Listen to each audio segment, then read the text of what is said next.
Hello lovely people, we are going to try and do a wiring video. Okay, I'm going to do my best to explain each and every JST connector, how it connects to the board and how it connects to its component. There have been a lot of questions on all of that because I know I'm not the greatest at documenting and my wiring diagrams. A lot of complaints have come in about, well, I'll do the best I can, guys. So here is the latest, I dare call it a wiring diagram. It's more of a JST wiring diagram or PCB wiring diagram. And done in my own style. Sorry guys, but just to give you a general overview, what I've done here is I've taken a section of JST connectors and pulled them out next to the board, and then I've labeled them. And they have two labels, and the color of the wires is irrelevant. That really doesn't mean much, though I did color the 5-volt and ground lines red and black. And then my nomenclature I use is basically the pin number on the microcontroller that it connects to, in this case D10. And then on the opposite end would be the pin on the component that that wire connects to, in this case the clock pin of the PS2. And then these red labels correspond to the labels on the board for the JST connectors, just so you don't get lost. So you can see here in this case, it's showing these 5 connectors, which is these 5 connectors right here. And then this group here you can see is these 3. This one's the MPU unit. Then I have a bank of JSTs here that I pulled out. So that's basically how I did this wiring diagram.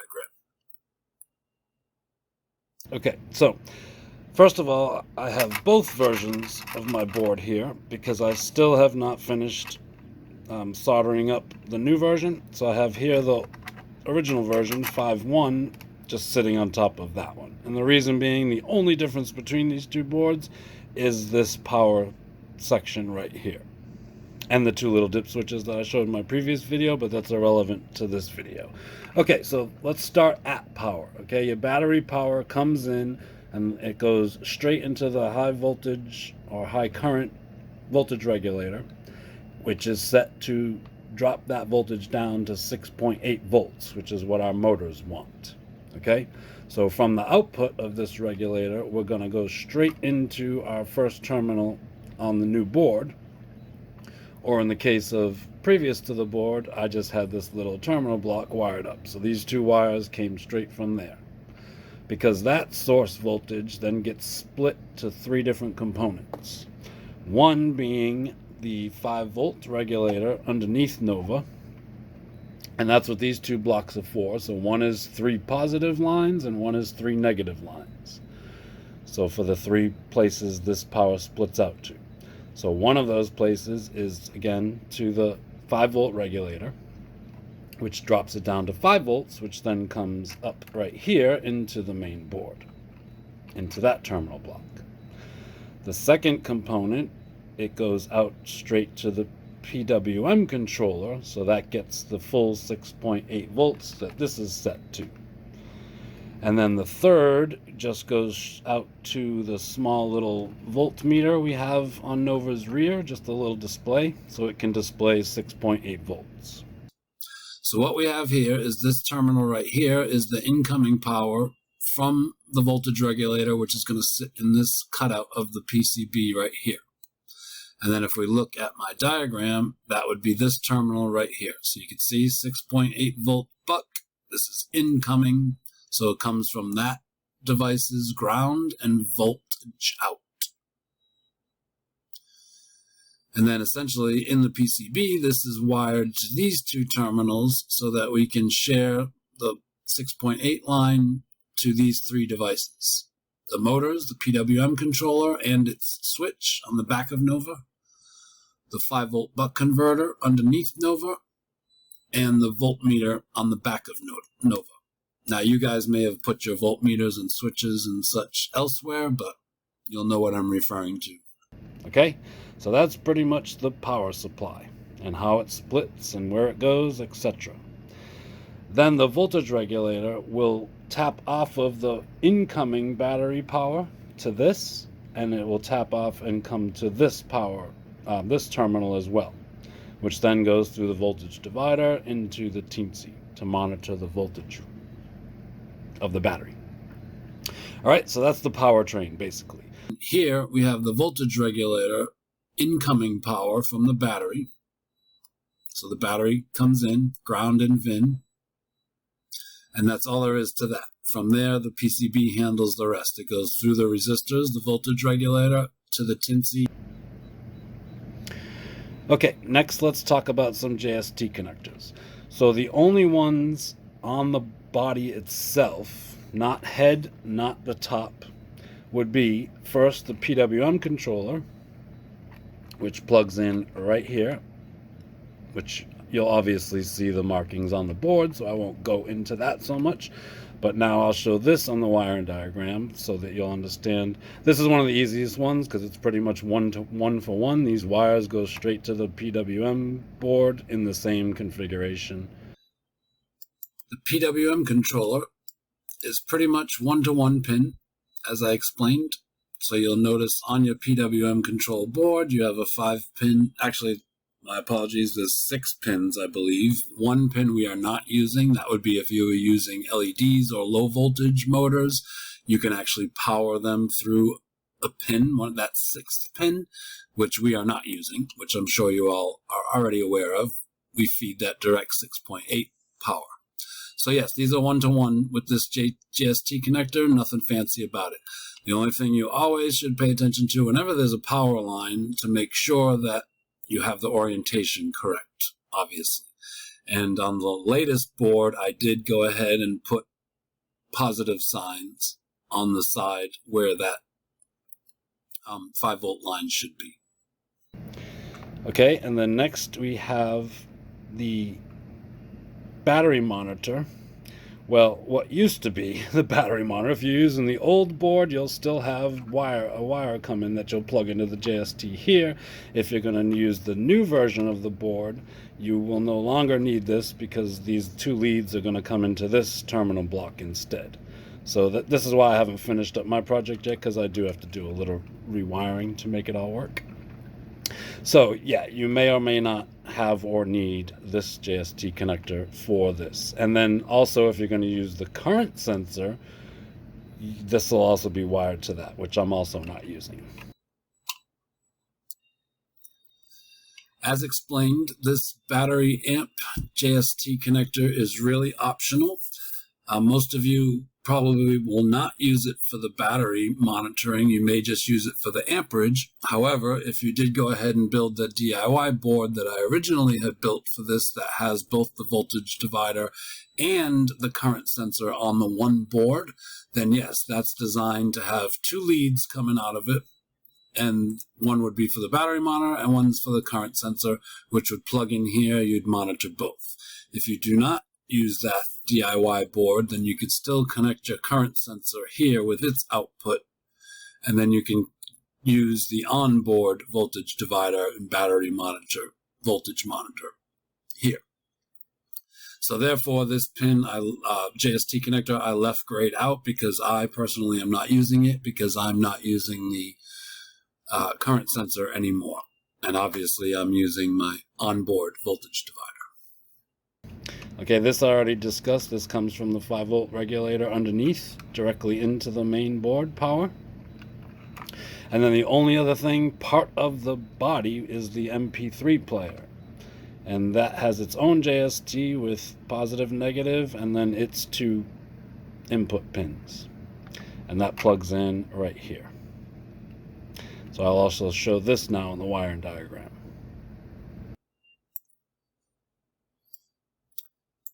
So the MP3 player, its JST connector is right here. And we have 5-volt ground, TX, RX. And those coincide with D0 and D1 on the teensy. And those are actually software serial, so there's no need to worry about, let's do that section over again. So next is the MP3 JST connector, which is right here. And it is 5-volt ground, TX and RX, and those coincide with 5-volt ground, D0 and D1 on the teensy. And guys, this is a good example to remember that I am not a professional. And here is something that may actually throw you off. If you look at the board, I have the positive line on this side of the JST connector. So this little part of the symbol indicates the side of the JST connector that has the two little breakout clip pieces. So try to pay attention to your orientation and don't trust the orientation. I did the wiring here because in this particular case, it's ass backwards. It's not wrong, I just drew it backwards. I should have put 5-volt ground, D0, D1. So yeah, I know none of it is wrong, but like I said, in this case, the orientation seems off. There are ways of checking it. You could easily trace these wires right here and see that they go to D0 and D1 on the teensy, which will tell you the orientation. But I know these positive markings that I put on the board are correct, and I know these wiring order is correct. Again, in the case of this one, the orientation is flip-flopped. So please be very, very conscious of that. I will go in and adjust this wiring diagram now that I caught that, but that problem may exist elsewhere and I won't catch it. So please double check your own work. Okay, so that's all for the body wiring. Now, this harness here, let's call it, comes from Nova's head. So in her head is the RGBs, the ultrasonic sensors, and the OLED. Okay? Now, the OLED, I actually have two JST connectors. You can ask me why I did that if you want to, but I may not have an answer for you because I think I forgot why. I think it had something to do with me swapping out the SPI display for the other one that we were using. So anyhow, you have two connectors for the SPI display, which both go right here. So I'll show those on the wiring diagram. So up here we have the bank of JST connectors for the wiring harness from Nova's head. And as explained, the SPI OLED has two JST connectors, which you can see here and here. And those relate to the pins on the left, in the case here, clock and MOSI. And then here, cable select, reset, and yeah, help me out on that one, guys. DC, data something maybe. And then we have the RGB JST, which goes right here, and I'll show that on the wiring diagram. And here is the RGB, which carries 5-volt ground, and then its single data pin. And then finally, we have the ultrasonic sensors, and I'll show that on the wiring diagram. And here is the fourth harness for the ultrasonic sensors. And there are two, left and right, and each has two pins, trigger, and echo. So you can see that here.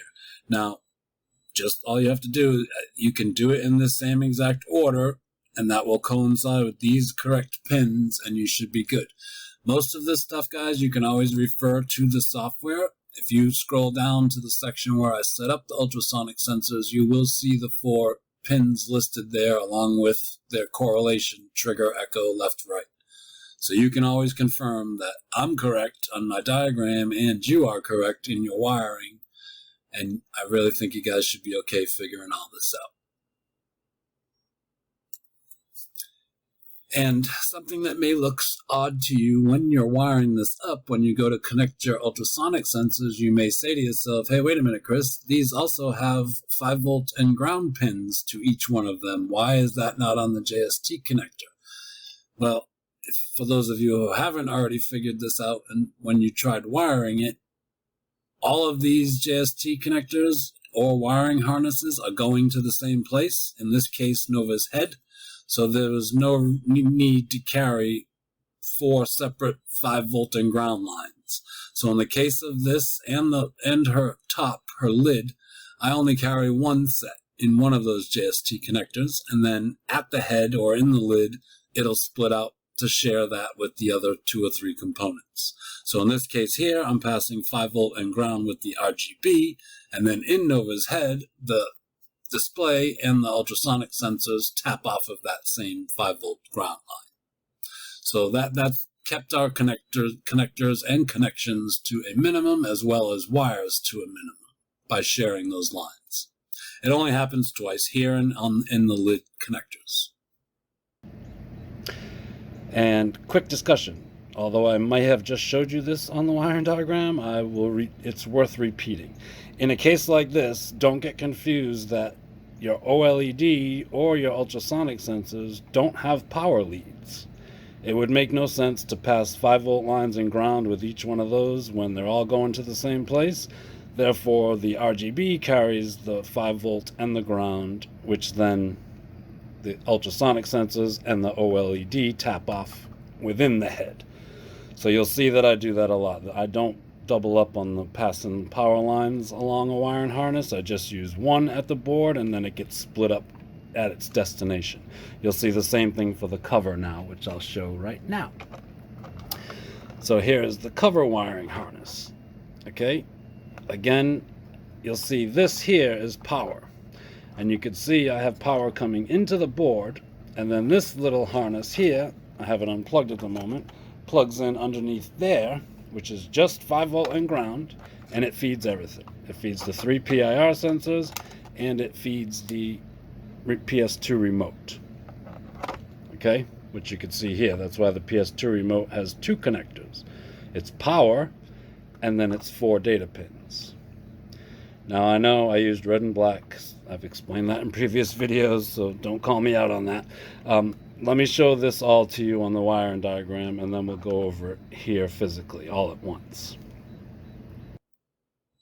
Okay, so now we'll go over the hood wiring as the last piece of the wiring diagram. So as just explained, I only pass the power in on one harness, one JST of the complete harness. So in this case, it goes in with the switch panel. So that has 5 volt and ground, and then it also has the analog pin for the RGB dimmer, the potentiometer, and then a digital pin for the OLED power, which both go to the nano. Okay, and then if we zoom out and then scroll down here and zoom into here, we have the PIR sensors, right, left, and front. And notice no power, just one data pin to each one of them, because it's going to get its power from the switch panel. And then the PS2 remote, clock, select, command, and data. Again, no power because it gets the power from the switch panel. And then lastly is the on and off switch, which refers to this JST connector right here. And that doesn't require power. That's just one basic loop going and coming back to the switch, to the reset pin. Well, let me rephrase that, to the on-off pin on the Teensy. As I explained in previous videos, unfortunately, the Teensy does not have a reset pin. You can only shut it off and then turn it back on. So I could do that in software, which is convenient. But reset we had on the Mega, so that kind of morphed into an on and off rather than a reset. So that's the wiring diagram, guys. I will finish up showing you the physical wiring that I've done, and yeah, best of luck to you all. Again, hopefully this diagram suits you. I will fix this one little flip-flop error that we found. Everything else seems good to me.